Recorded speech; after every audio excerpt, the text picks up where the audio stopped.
시편 86편 1절로 7절, 구약 865쪽입니다. 교독하겠습니다. 여호와여, 나는 가난하고 궁핍하오니 주의 귀를 기울여 내게 응답하소서.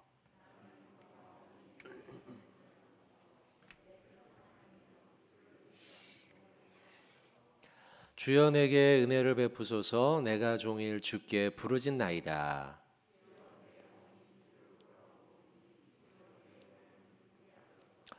주는 선하사 사죄하기를 즐거워하시며 주께 부르짖는 자에게 인자함이 후하심이니이다.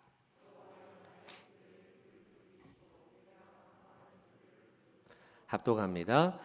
나의 환난 날에 내가 주께 부르짖으리니 주께서 내게 응답하시리이다. 아멘. 말씀 듣기 전에 잠깐 서로 교제하겠습니다. 말씀의 은혜 많이 받으시기 바랍니다. 네, 말씀의 은혜 많이 받으시기 바랍니다, 여러분들. 오늘 같이 나눌 말씀의 제목은 가난과 용서의 가치를 발견하라는 거예요. 우리가 살고 있는 이 시대에 상당히 왜곡된 단어가 이 두 가지의 단어일 겁니다. 가난과 용서죠.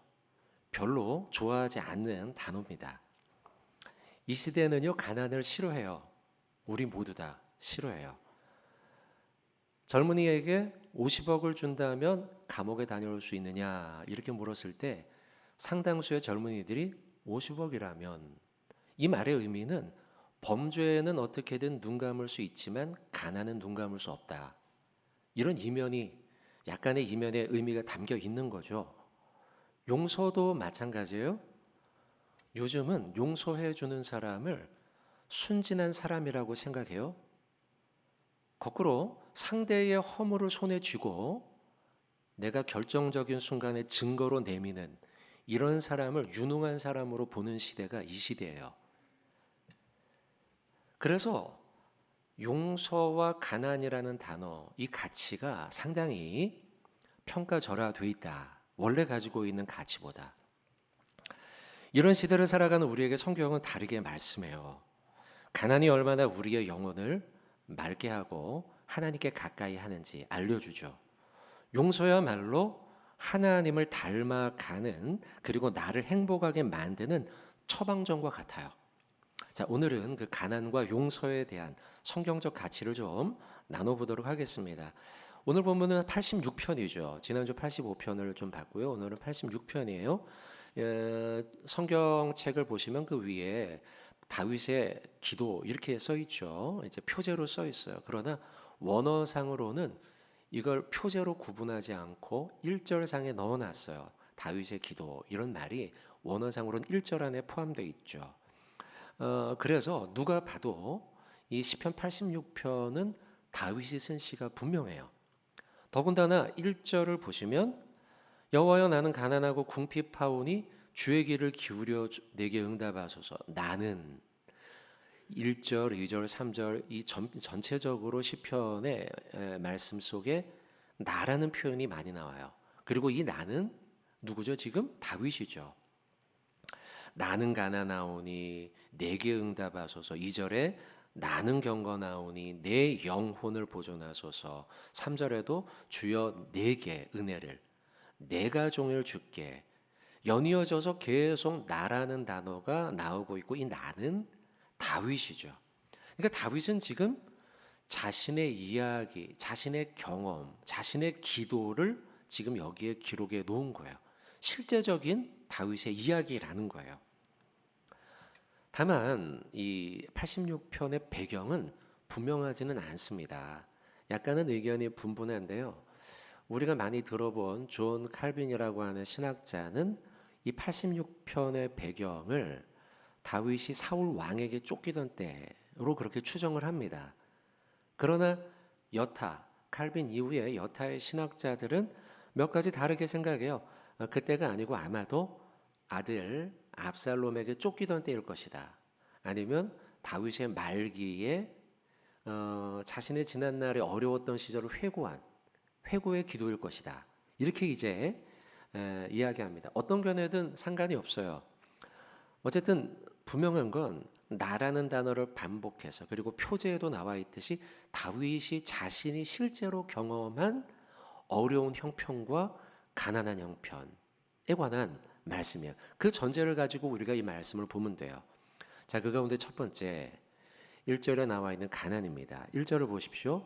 여호와여, 나는 가난하고 궁핍하오니 주의 귀를 내게 기울여 응답해 달라.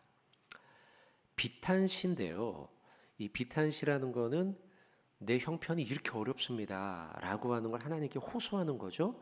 86편도 다윗의 비탄시인데, 대부분의 비탄시는 여러분 서론이 있어요. 서론에서 하나님을 높입니다. 하나님, 지난날 나를 지켜주신 거 감사합니다. 하나님은 경유로운 분입니다. 하나님을 찬양합니다. 이런 찬양과 감사의 서론이 있단 말이죠. 근데 오늘은 1절에 어때요? 서론이 있습니까? 전혀 없죠. 바로 본론이에요. 보통 사람 만나면 잘 지냈어요?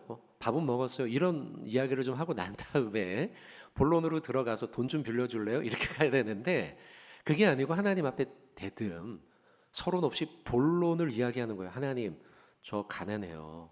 저 궁핍해요. 배고파요. 왜 그럴까요? 다윗이 그만큼 급박한 거예요. 정말 가난에 굶주려 있는 거예요. 연이어지는 1절 뒷부분이죠.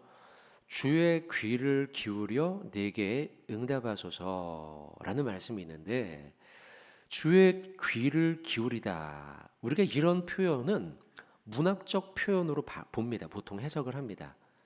주의 귀를 기울인다, 하나님이 나의 귀를 기울인다는, 내 기도를 잘 들어주신다, 이렇게 이제 문학적으로 이해를 하거나 영적인 의미로 이해하죠. 근데 원어상으로는 이 귀라는 표현이 사람의 귀라는 단어와 똑같아요. 그래서 이런 표현을 신인 동형론이라고 불러요. 사람과 하나님을 같은 선상에 놓고 표현해 놨어요. 그래서 킹 제임스 버전에서는 이 단어를 thine ear라고 번역해 놨어요. 이 thine이라는 말은 이제 고어죠. 좀 비교적 고어에 영어의 고어에 해당되는데 당신의 귀예요. 그러니까 하나님을 향해서 하나님, 제 말 좀 들어주세요, 이렇게 표현한 게 아니고, 지금 1절 뒷부분의 이 말씀은 하나님, 당신의 귀를 내 입 가까이 좀 대주세요, 이런 거예요. 그러니까 속삭이듯이 말해도 하나님, 내 입에다가 가까이 붙여주셔서 제 말에 귀를 꽉 붙여서 좀 들어주세요. 그러니까 서론 없이 바로 본론으로 들어갔고요. 또한 주의 귀를 내 입에다가 바짝 붙여주세요, 이런 표현을 쓴 거로 볼 때에, 지금 이 86편 1절에 나오는 나는 가난하고 궁핍하다라는 이 표현이 그저 조금 힘드니까 도와주세요가 아니라, 하나님, 저 지금 너무 힘들어요, 너무너무 힘들어요, 좀 도와주세요 라는 표현이라는 거예요. 진짜 가난한 거예요. 진짜로 가난한 거예요. 아까 존 칼빈의 해석에 대한 말씀을 드렸는데, 존 칼빈의 해석을 따라서 한번 저와 여러분들도 사울 왕에게 쫓기던 배경으로 한번 이 본문을 이해해 봅시다. 21장의 말씀, 사무엘상 21장 3절의 말씀을 보시면 이런 말씀이 나옵니다. 자, 이게 쫓기던 중에 쓴 기록이에요. 이제 당신의 수중에 무엇이 있나이까? 떡 5덩이나 무엇이나 있는 대로 내 손에 주소서 하니. 자, 당신의 수중이라고 했는데, 이 당신은 누구냐면 제사장이에요. 다윗은 지금 왕에게 쫓겨요. 그래서 도망갈 곳이 없어요. 도망갈 곳이 없다가 생각하는 곳이 내가 의지할 분 여호와 하나님, 그분이 계신 성전, 제사장들이 살고 있는 마을 놉이라고 하는 곳이에요. 그 동네를 찾아간 거예요. 하나님이 거기 계시고 하나님을 섬기는 제사장이라면 나를 도와줄 거야 라고 생각했어요. 그리고 실제로 굉장히 배가 고프고 가난했어요. 그때요. 도망치는 중이었으니까요. 21장 3절의 말씀을 다시 한번 보여주시면 거기에 이런 표현이 있죠. 당신 손에 뭐가 있습니까? 떡 5덩이나 무엇이나 있는 대로. 이 표현이 다윗이 얼마나 절박했는가, 얼마나 배고팠는가를 알 수 있어요. 떡 5덩이도 좋고요. 다른 것도 좋고요. 아니면 아무거나 좋아요. 저 지금 너무 가난하고 배고프고 굶주렸어요. 오늘 본문 86편의 1절의 말씀, 다윗이 여호와여, 나는 진짜 지금 너무 가난합니다. 나는 궁핍합니다. 도와주세요. 이 말씀과 딱 떨어지고 있죠. 그러니까 오늘 본문에 여호와여 나는 가난하오니 궁핍하오니 이 말씀은 다윗이 정말로 가난한 중에 쓴 말씀인 거예요. 근데 성도 여러분, 우리는 잘 알고 있죠. 다윗이 훗날 어떻게 되는지요. 이 가난을 극복하고 왕으로 등극하지 않습니까? 위기를 모면하고 위대한 왕으로 등극하죠. 다급한 다윗의 목소리가 들려와요. 오늘 본문을 통해서 가난합니다라고요. 하지만 다윗은 그 가난에 짓밟히지는 않았어요. 오히려 가난을 대수롭지 않게 여겼어요. 가난을 극복하기 위해서 하나님, 당당하게 이야기해요. 나 가난합니다. 도와주세요. 내 기도에 귀 기울여 주세요. 기도했다는 사실이에요. 그리고 한 가지 더, 다윗은 가난, 고난, 광야를 통해서 하나님을 더욱더 찾아가고 더욱더 성숙한 하나님의 사람이 되죠. 그런 의미에서 우리는 가난의 가치를 다시 재고해 봐야 합니다. 가난, 고난, 궁핍이 우리를 쪼그라뜨리지 못하도록, 가난을 만날 때 우리는 더욱 하나님을 만나야 하는 시간이라는 걸 기억하면서 하나님 앞에 나가야 하는 거예요. 마태복음 5장 3절, 너무 유명한 말씀인데요. 가난에 대해서 재정의합니다. 이 구절이요. 5장 3절의 말씀에 보시면 심령이 가난한 자는 복이 있나니. 누가 복이 있습니까? 심령이 가난한 자가 복이 있어요. 그러니까 지금 우리가 생각하는 가난의 가치와 성경이 말하는 가난의 가치는 달라요. 가난은 불행하고 뭔가 좀 어렵고 힘들고, 물론 육신적으로, 그러나 그 가난을 통해서 성경은 분명히 복이 있는 사람이 된다. 그리고 그 뒤에 나오는 말씀처럼 천국을 소유하게 된다. 천국이 그들의 것이다 라고 말씀하고 있어요. 왜냐하면 많은 것을 가진 자들을 우리가 돌아보세요. 부유한 자들, 그들은 자신의 부유함에 쌓여서 하나님을 찾지 않아요. 이미 풍족한데 하나님을 찾을 이유가 뭐가 있겠습니까? 내가 가진 돈으로 뭐든지 할 수 있는데 하나님을 찾을 이유가 없는 거죠. 15년 전쯤에 유학을 가려고 토플 공부를 한 6, 7개월 정도 한 적이 있습니다. 벌써 한 16년, 17년쯤 된 것 같네요. 벌써. 정말 아무것도 안 하고요. 그때는 토플 공부만 했어요. 유학 가야 되니까요. 제가 우리 정윤교에 있을 때였어요. 그때가요. 사람도 안 만나고요. 밥도 혼자서만 먹고요. 도서관에서 하루 종일 막 14시간씩 공부했어요. 영어 단어 외우고 문법하고 막 그러면서 기출문제 풀고 그러면서요.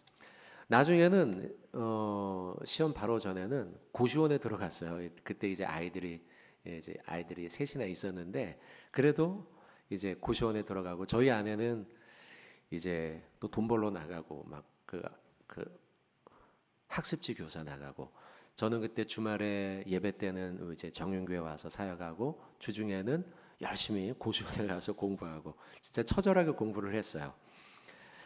당시에 중앙대학교 앞에 있는 고시원을 끊었었는데요. 돈이 없으니까, 그러니까 그 학교 식당에서 파는 그때 1,400원짜리 그 급식실에서 나오는 점심밥 먹고 저녁밥 먹고 아침에는 빵 한 조각 구워서 먹고, 그렇게 막 궁색을 떨면서 공부를 한 적이 있습니다. 다행히 나중에 성적이 나왔어요. 그래갖고 다행히 어플라이도 하고 했는데, 뭐 결과적으로는 아시는 것처럼 이제 유학은 못 갔죠. 제가요. 이제 그 비자 리젝이 돼서요. 근데요, 그렇게 가난과 궁색을 떨면서 제가 발견한 원리가 있어요.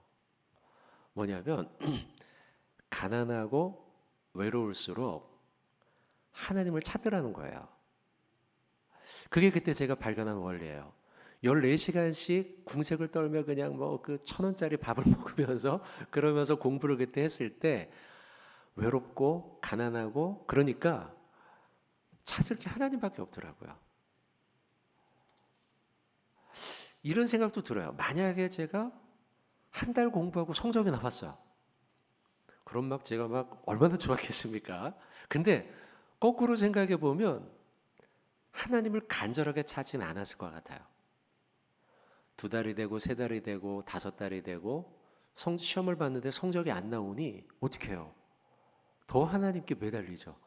하나님 도와주세요. 하나님 도와주세요. 하나님 애들이 보고 있습니다. 공부하러 간 아빠를 보고 있습니다. 하나님, 그때 우리 여기 장로님 집사님들 제가 공부하는 거 다 알았거든요. 제가 이렇게 공부했는데 성적이 안 나와서 못 간다고 하면 너무 창피합니다. 막 이러면서 하나님께 열심히 기도를 했죠. 만약 한 달 만에 합격을 했다면 사람 만나서 놀러 다니고 한 사람 만나서 자랑하러 다니고 그러면서 하나님을 찾지 않았을 거라는 거예요. 예수님은 낙타와 바늘귀 비유를 통해서요, 부자가 된 자가 하나님을 찾는 게 얼마나 어려운가, 가진 걸 다 가진 자가 하나님을 찾는 게 얼마나 어려운가 우리에게 알려주고 계시죠. 그래서 낙타가 바늘귀로 들어가는 게 부자가 천국에 들어가는 것보다 더 쉽다, 이 정도로 말씀을 하고 있어요. 여기서 이 낙타라는 단어가 영어로 카멜이죠, 카멜. 근데 재밌는 게 헬라어 원문에서도요, 이 헬라어 단어 낙타라는 단어가 카멜론이에요. 근데 제가 어릴 때 이 본문을 보면서 그런 생각이 들어요. 왜 하필 예수님은 바늘귀에 들어가는 걸 뭐 손가락으로 해도 손가락도 안 들어가잖아요, 그죠?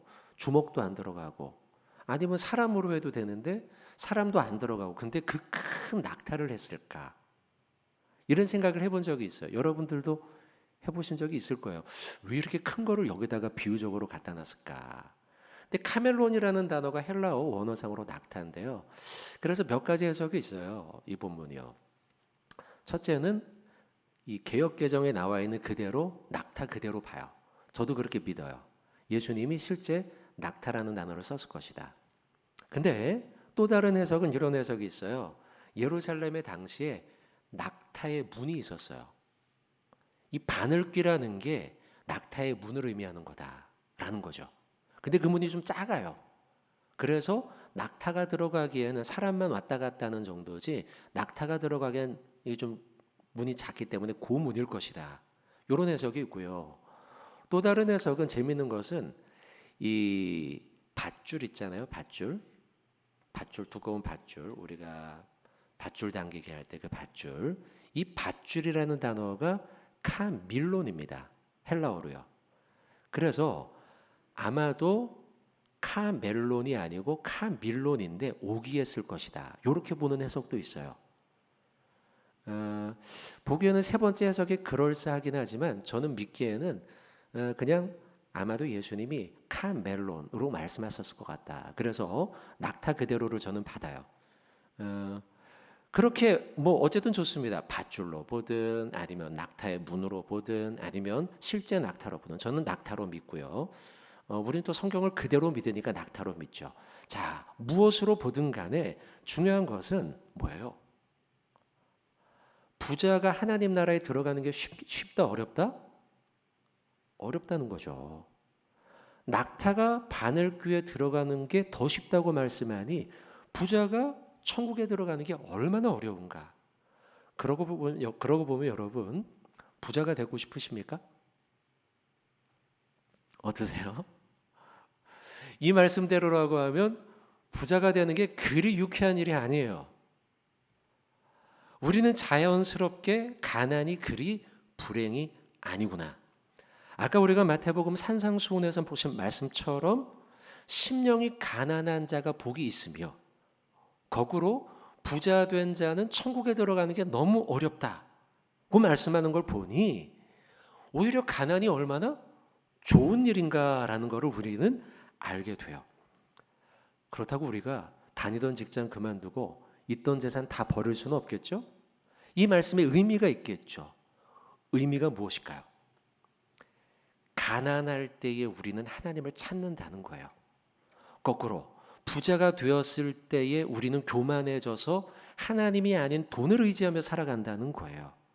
그러니 여러분, 우리는 가난하건 경제적으로 조금 있건 상관없이 우리의 심령이 가난한 자가 되어서 하나님을 찾는 자가 저와 여러분들이 모두 되어야 할 줄로 믿습니다. 여러분, 부자가 되어 영적 야성을 이뤄서는 안 돼요. 부자들, 많은 것을 가진 자들, 심령이 막 기름이 껴있는 자들, 심령의 살에 기름이 껴있는 자들, 이런 자들은 위기를 만나본 적이 없으니 하나님을 절실하게 찾아본 적이 없는 거죠. 우리 부모님의 과거 세대들을 보면 전쟁을 겪으시고 일제시대를 겪으시고 또 여기 계신 분들 중에 보릿고개를 겪으시고 이런 어려움들을 겪으면서 그분들은 어디를 찾았어요? 성전을 찾았죠. 예배당을 찾고 하나님을 찾아 나오지 않았습니까? 새벽을 깨웠고 눈물로 기도했어요. 그때 어떤 일이 일어났습니까? 기적이 일어나고 병고침이 일어나고 하나님의 역사가 일어났던 거죠. 왜요? 하나님 앞에 심령이 가난한 자가 되었을 때요. 오늘 본문도 이를 잘 설명합니다. 가난한 자는 어떤 자가 되느냐? 자, 2절 말씀을 보시면 나는 경건한 자가 되었습니다 라고 말씀하고 있어요. 1절에서 하나님, 저는 가난한 자입니다 라고 말씀했어요. 그리고 다윗은 아는 것처럼, 우리가 모두 아는 것처럼 가난한 가운데 하나님을 찾자. 2절에 하나님, 저는 경건한 자가 되었습니다. 그러니 내 영혼을 보존해 주세요 라고요.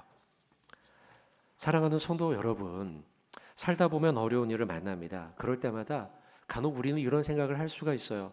난 왜 이렇게 가난한 거야? 난 왜 하는 일마다 이 모양이야? 라고 우리는 자신을 낭망하고 푸념할 수 있어요. 그러나 오늘 들은 말씀을 여러분 꼭 기억하시기 바랍니다. 가난과 궁핍이 내 자신의 삶을 돌아보게 만들고 또한 그 가난과 궁핍이 나의 영적인 야성을 깨우고 경건을 지키게 만든다는 사실을요. 부자가 되어서 하나님을 떠나는 것보다 가난함으로 인해 우리의 심령이 가난해져서 하나님께 돌아오는 게 더 복된 일인 줄로 믿습니다. 결국 하나님은 하나님께 돌아온 자에게 가난, 고난, 궁핍에서 벗어나서 축복의 자리, 경건의 자리, 성숙의 자리에 앉게 만드실 줄로 믿습니다. 고난, 환난, 가난, 궁핍 가운데 하나님을 찾는 영적인 야성을 회복하시고 심령의 가난한 자가 되시길 주님의 이름으로 축원을 드립니다. 자, 두 번째 말씀은 5절의 말씀입니다. 용서죠. 주는 선하사 사죄하기를 즐거워하시며 주께 부르짖는 자에게 인자함이 후하심이니이다. 주는 선하신 분이다. 사죄하기를 즐거워하는 분이다 라고 하나님이 어떤 분인가 말씀하고 있어요. 아까 우리가 본 것처럼 이 시편 86편의 말씀의 저자는 다윗이었죠. 다윗. 이 표현들과 문장들은 다 다윗의 간증이에요. 다윗이 경험하기에 하나님은 이렇게 사죄하기를 좋아하시는 분입니다. 즐거워하는 분입니다. 용서하기를 좋아하는 분입니다. 자신의 삶을 통해서 경험을 했죠. 다윗도 큰 범죄를 저지른 적이 있지 않습니까? 밧세바 사건이었죠. 간음 사건. 다윗이 처음엔 몰랐던 것 같아요. 이게 그렇게 큰 범죄라는 걸요. 아름다운 여인을 보고 그 여인을 부르고 그 여인과 동침하고, 근데 이걸 감추기 위해서, 이미 결혼한 여인 아니었습니까? 감추기 위해서 사람을 시켜서 남편 우리아를 전쟁터에 보내고 전쟁터에서 죽게 만들고 살인 교사, 간음죄, 나중엔 이걸 은폐하기 위해 살인 은폐, 은닉죄. 그리고 나중에는요, 이 다윗의 양심이 무뎌졌어요. 그래서 정치하는 사람이라면 뭐 누구나 한 번쯤 다 이런 거 하는 거 아니야? 라는 생각으로 아무렇지도 않게 이 일을 덮어버리고 지나가려고 했단 말이죠. 근데 시간이 흘러서 누가 찾아오죠? 나단이 찾아오지 않습니까? 한 가정을 파탄시키고 충성을 다한 신하의 충정을 헌신짝처럼 버리고 사람을 죽이는 일에 모사를 부리고 또 별것 아닌 양 권력의 힘으로 눌러버리고 이게 막 마음속에 죄로 복기가 되는 거죠.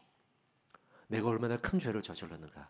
나단의 책망을 듣고 하나님의 책망을 듣고 그는 막 마음속에 주체할 수 없는 회개가 터져 나오게 되죠.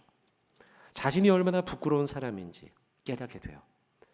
여기서 우리가 또 알 수 있는 건 나의 죄가 얼마나 지저분하고 추악한지를 깨달으면 깨달을수록 그 죄악의 깊이죠. 그 죄악의 깊이를 느끼면 느끼고 인정하면 인정할수록 우리가 깨닫게 되는 것은 하나님의 용서의 크기가 얼마나 큰가 알게 된다는 거예요. 그래서 예수님도 나중에 그런 말씀을 하잖아요. 저 세리가 회개하며 기도함으로 하나님 앞에 더 가까이 온다는 거예요. 나는 죄 없어라고 말하는 바리새인들보다 나의 죄를 통감하고 통회하는 자에게 하나님의 은혜가 더 깊이 임하는 거죠. 그래서 죄악의 깊이를 느낄수록 나의 죄악의 깊이를 느낄수록 하나님의 은혜의 크기가 얼마나 큰지를 알게 되는 거예요. 그래서 시편 51편에 다윗이 참회의 시를 쓰죠. 그리고 이 시편 말씀을 통해서 나중에 찬송도 나오지 않습니까? 정결한 마음 주시옵소서 오 주님 이 고백이 나오죠. 11절 12절이에요. 한번 우리 같이 한번 읽어볼까요? 시편 51편 11절 12절 시작.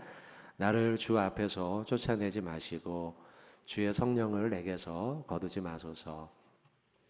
구원의 즐거움을 내게 회복시켜 주시고 자원하는 심령을 주사 나를 붙드소서. 이게 이제 다윗의 고백이에요. 내가 쫓겨나지 않은 것만으로도 너무 다행이다. 성령이 나에게 떠나가지 않고 하나님이 내게 떠나가지 않은 것만으로도 난 너무 다행이다. 하나님 고마워요. 용서를 경험한 거죠. 하나님의 용서. 하나님의 커다란 용서를 경험한 자가 또한 용서를 베푸는 거예요. 하나님의 큰 용서를 경험했던 다윗이 실제로 훗날 시므이에게 자신을 저주했던 이 압살롬 때문에 쫓겨갈 때 도망쳐갈 때 시므이가 쫓아와 막 저주를 퍼부을 때 그를 나무라지 않고 그냥 지나칠 수 있었던 거죠. 하나님의 용서를 경험한 자가 하나님의 용서를 베풀 수 있는 거예요. 자, 오늘 86편 5절의 말씀에 하나님이 어떤 분인가? 하나님은 무엇하는 분이다? 사죄하기를 즐거워하는 분이다. 용서. 자, 성도 여러분, 인류의 불행, 우리 인생의 불행, 가정의 불행이 어디로부터 기인하는가? 여러분 어디로부터 기인한다고 생각하세요? 저는 이 용서의 문제로부터 기인한다고 생각해요. 용서하지 못함으로 인해서 우리의 인생이 불행해지는 거예요. 죄와 용서. 죄와 용서의 문제가 해결되지 못하면 우리는 끊임없이 불행한 삶을 살아갈 수밖에 없다는 거죠. 이 땅에서 벌어지는 부조리, 해악, 불행 모두 다 죄와 용서의 문제로부터 시작이 돼요. 살인, 강도, 사기, 착취, 전쟁 모두 다 용서하지 못하기 때문이에요. 왜 살인을 저지릅니까? 저 사람이 나를 저렇게 했어. 나도 갚아주겠어. 저 사람이 나에게 사기를 쳤어. 나도 갚아주겠어. 저 나라가 우리에게 이렇게 했어. 전쟁이 벌어지는 거죠. 결국 이 불행한 일들은 모두 용서하지 못함으로부터 시작돼요.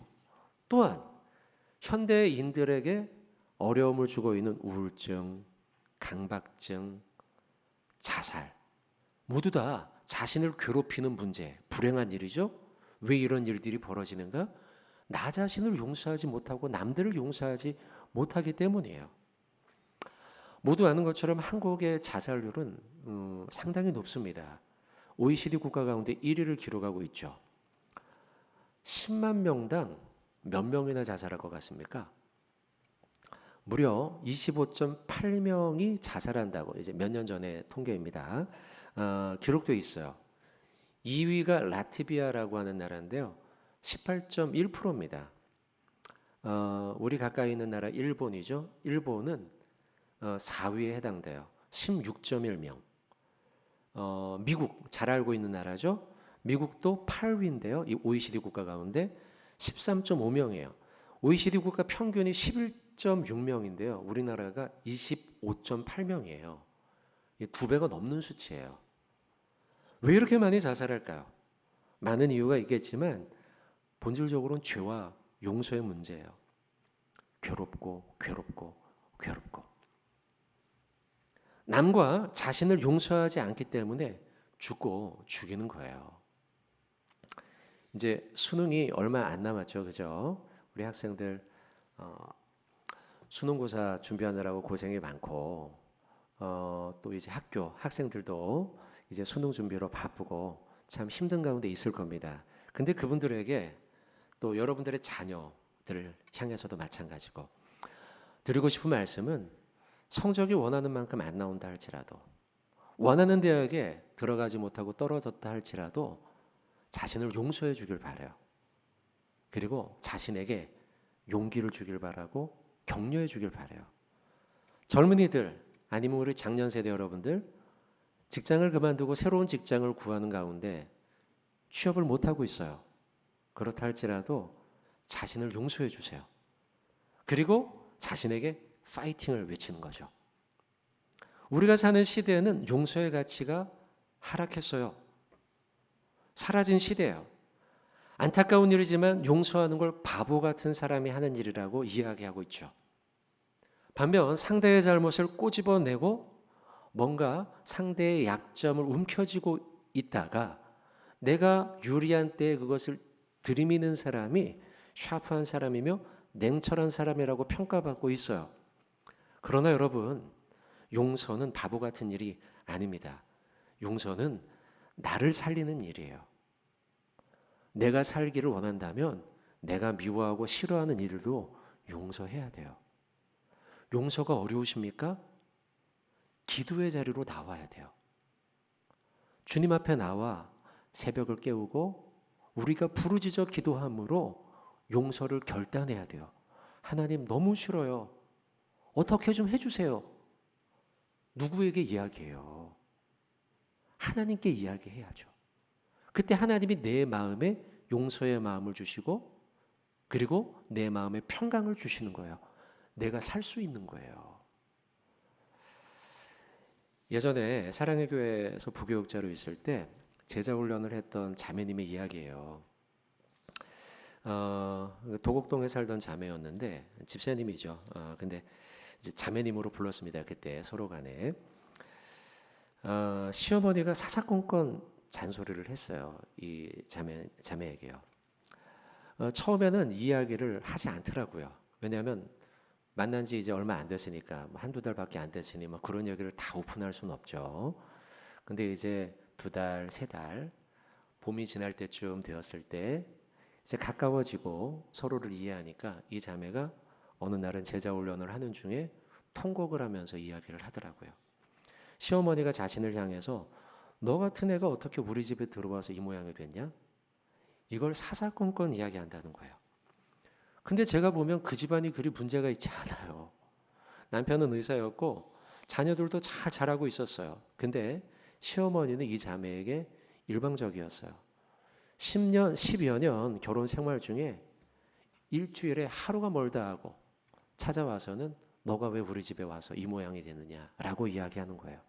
그러니 이 자매가 10년 이상 가정 생활을 하면서 마음 편하게 살 날이 없었던 거죠. 너무 괴롭고 싫고 그리고 이제는 시어머니가 밉고 심지어 죽이고 싶다는 마음도 든다. 아니 내가 죽는 게 낫겠다라는 생각이 들기도 했다는 거예요. 여러분 해결 방법이 뭘까요? 용서예요. 꽤 많은 시간이 지나 결국은 자기가 하나님 앞에 기도하면서 용서해야겠다라는 마음을 갖게 되었고 마음의 평강을 찾게 되었노라 이제 고백하게 되었죠. 결혼 후 위기를 맞게 된 부부의 이야기를 글에서 읽은 적이 있습니다. 다른 이야기입니다. 책에서 본 거예요. 이제 사소한 말다툼과 의견 대립으로 인해서 부부가 각방을 쓰게 된 거죠. 그 시간이 길어지는 거예요. 서로 이혼할 타이밍만 보는 거예요. 누가 먼저 말 꺼내느냐 하는 거죠. 이제 보기 싫은 거예요. 근데 이러다 보니 집안 분위기가 말이 아니죠. 어린 아들이 하나 있었는데 아들도 눈치를 채는 거예요. 그리고 언젠가부터 그 어린 아들도 시무룩하고 막 울고, 아이가 울면 울수록 부모는 부부싸움이 잦아지는 거죠. 그러기를 몇 달 지났어요. 어느 날입니다. 하루는 남편이 퇴근하고 집으로 돌아오는데요. 길가에 이제 이렇게 자판에 아주머니가 떨이라고 이야기하면서 귤랑 봉지를 이렇게 묶음으로 해서 자 5천 원에 사가세요. 이렇게 한 거예요. 그래서 아무 생각 없이 그냥 귤을 사와 가지고는 귤을 이 식탁 위에다가 얹어놨어요. 그리고는 본인은 이제 씻으려고 샤워하려고 이제 화장실에 들어간 거죠. 화장실에서 다 씻고 이제 나오는데 아내가 귤을 까먹고 있는 거예요. 귤 맛있네? 이렇게 이야기하고요. 그리고는 방으로 쏙 들어가는 거죠. 각방을 쓰니까. 근데 이때 남편의 머리 마치 머리를 쾅 한 대 맞은 것처럼 생각이 난 거예요. 아, 아내는 원래 귤을 좋아했지. 그 생각이 난 거예요. 그래, 결혼 전부터 아내가 귤을 좋아했지. 아이고, 내가 결혼하고 난 다음에 이렇게 오래되는 동안 귤 한 봉지 사온 적이 없네 라고 생각이 들었던 거예요. 과거 연애할 때는 귤을 좋아하던 아내가 길을 가다가 귤을 팔면 언제나 귤을 몇 개씩 사서 핸드백에다 넣고 귤을 까먹고 막 좋아했죠, 서로. 또 시골에 갈 때는 귤을 막 한 박스 사가지고 가서는 시골집에다 놓고 며칠 있는 동안 귤을 까먹고, 이게 떠오른 거예요. 근데 남편은 귤은커녕 바쁘다는 핑계로 아내가 좋아하는 것에 관심이 없었던 거죠. 근데 아내는 맨날 남편이 좋아하는 음식 해주고 보약해 먹이고 했는데요. 며칠이 지났습니다. 길을 지나가는데 자판에서 또 귤을 파는 거예요. 그래서 귤을 사서 또 그날도 식탁에다가 얹어놨죠. 아내가 벌써 까먹고 있어요. 귤을. 그리고 묻지 않았는데 딴 데 쳐다보면서, 남편은 저기 있는데 여기 쳐다보면서 이거 어디서 샀어? 뭐 이러는 거예요. 그리고는 아들한테 시켜서 야 아빠 갖다 줘. 딴 데 막 쳐다보면서 그렇게 하는 거죠. 다음날 아침 아내가요 주방에 나와서 아침을 준비하는 거예요. 사이가 안 좋아진 몇 달 동안에 아침을 먹어본 적이 없습니다. 그냥 출근하려고 하는데 아내가 붙잡아요. 여보, 아침밥 먹고 가. 그때 남편과 아내가 포옹을 하면서 막 눈물을 흘리면서 여보 미안해. 내가 당신이 좋아하는 걸 생각하지 못해서, 이러며 화해를 했다는 책을 읽어본 적이 있어요. 성도 여러분, 오늘 여러분들에게 드리는 메시지는 용서예요. 용서의 출발점은 거대한 이론과 거창한 결단에서 시작이 되지 않아요. 아주 조그마한 실천에서 시작된다는 거죠. 바로 귤 한 봉지에서요. 용서, 대단한 게 아니지만 나를 살리고 남편을 살리고 가정을 살리는 게 바로 용서예요. 하나님은 그렇게 우리의 죄를 사하신 거예요. 십자가의 용서가 온 인류를 살린 거예요. 그 주님의 용서를 경험한 우리들도 거창한 뭔가 행동은 아니지만 작은 귤 한 봉지의 실천을 통해서 아내를 살리고 남편을 살리고 가족을 살리고 사회와 교회를 살릴 수 있는 거예요. 말씀을 맺으면서 여러분들 예수님과 베드로의 대화를 좀 나누고자 합니다. 인간적으로는 여러분 가장 힘든 것이 배신감일 거예요. 내가 믿었던 사람이 나를 배신했을 때, 베드로와 예수님이 십자가 사건 이후에 만났을 때가 바로 그 배신감이 들었을 때이죠.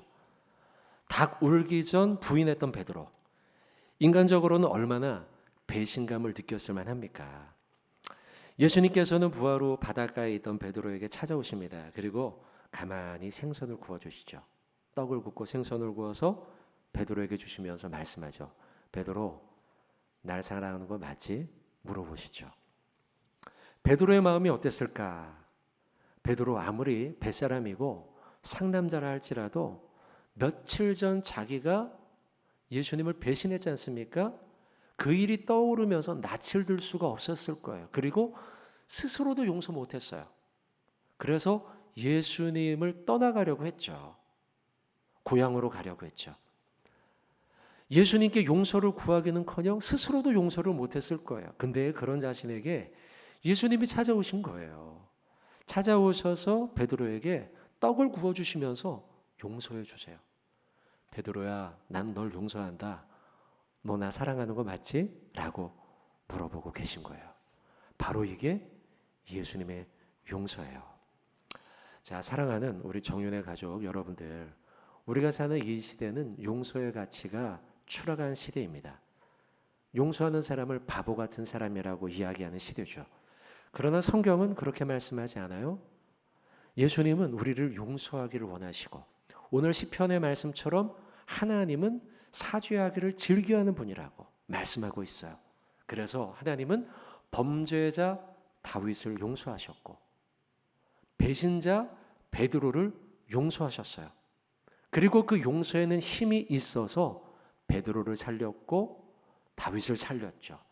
용서에는 생명을 살리는 힘이 있는 거예요.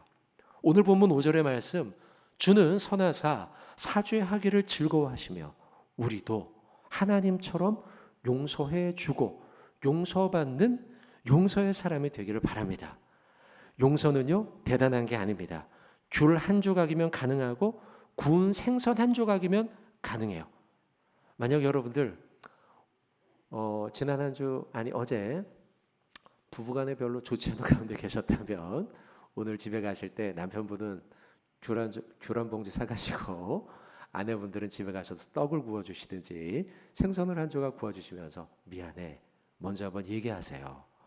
그렇게 용서하는 일이 나를 살리고 내 가정을 살리는 일이에요. 용서하지 못해 만약에 괴로운 분이 계시다면 바라기는 여러분들 이 시간 용서를 결심하는 저 여러분 되길 바랍니다. 아들에게, 딸에게, 배우자에게, 부모에게, 직장 동료에게, 친구에게 응어리진 마음들이 있다면 상한 심령을 들고 주님 앞에 나아가십시오. 그때 하나님이 여러분들의 마음의 평안을 허락해 주시고 용서할 용기를 주실 줄로 믿습니다. 자, 용서 쉽지 않은 일이에요. 그러나 용서하는 자가 용기 있는 자예요. 자, 그런 의미에서 한번 연습 한번 해보겠습니다. 옆 사람 한번 보시고 마스크 잘 쓰시고, 자, 혹시 온라인으로 참여한 분들이 계시다면 옆 분들을 향해서 자, 한번 이렇게 봅시다. 자, 따라해 보세요. 너무 너그럽고 용서를 잘하게 생기셨습니다. 네, 그렇게 생기셨습니까? 자, 한번 더 합시다. 주님처럼 용서하며 살아가겠습니다. 자, 그렇게 용서하며 살아가는 저와 여러분 되길 주님의 이름으로 축원을 드립니다. 여러분, 오늘 우리가 사는 이 시대는 용서에 대해 인색하고 가난에 대해 평가절하하는 시대를 살아가고 있어요. 그러나 우리 오늘 말씀을 통해 배웠죠? 가난은 오히려 우리의 영적인 야성을 깨운다. 하나님을 찾을 수 있는 위대한 가치가 있다. 그러니 우리는 심령이 가난한 자가 되어야 된다. 또한 용서는 작은 출발에서 시작하며 사죄하기를 즐겨하시는 하나님을 닮아가는, 그리고 우리의 가정과 나를, 이 교회와 사회를 살리는 출발점이 된다 말씀을 나눴습니다. 바라기는 저와 여러분들 심령이 가난한 자요 사죄하기를 즐겨하는 하나님을 닮아가는 복된 한 주간 되기를 주님의 이름으로 축원을 드리겠습니다. 아멘. 기도합니다.